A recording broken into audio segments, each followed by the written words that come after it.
Hello everyone, আমি আবারও একটা নতুন ভিডিও নিয়ে চলে এসেছি তোমাদের সাথে। ভিডিওটা দেখতে থাকো, দেখে অবশ্যই জানিও তোমাদের কেমন লাগলো। তো হঠাৎ প্ল্যান সাকসেসটা তোমাদের সাথে হয় কিনা জানি না, আমার সাথে বেশ ভালোই হয়। আমার বহুদিনের ইচ্ছা ছিল ধুবুলিয়ার লোকনাথ বাবা মন্দিরে একটু পুজো দেওয়ার। দিয়ে আমার বান্ধবী আমাকে হঠাৎই বলে যে আমি যাব, তুই কি যাবি? দিয়ে আমি ঝটপট রেডি হয়ে চলে গেলাম লোকনাথ বাবার মন্দিরে আমার বান্ধবীর সাথে।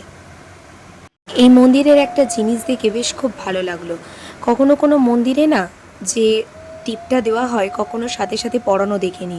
তো এই লোকনাথ বাবাকে আমরা যে টিপটা দিয়েছিলাম, সেই টিপটা সাথে সাথেই বেশ বাবার কপালে পরিয়ে দিল। এটা দেখে বেশ খুব ভালো লাগলো, মনে একটা আলাদা শান্তি পেল। পুজো অঞ্জলি দেওয়ার পর তারপর লোকনাথ বাবার আরতি হলো। তো দেবার পর যেটার অপেক্ষায় আমরা সকলেই বসে থাকি সেটা হলো ভগবানের ভোগ। পুজো দেব বলে যেহেতু কিছু না খেয়ে বেরিয়েছিলাম, তাই একটু খেয়ে নিলাম, ব্যাস তারপর একটু বেরোনোর পালা। তো ভিডিওটা দেখে তোমাদের কেমন লাগলো অবশ্যই জানিও কিন্তু। আজকের মতো টাটা।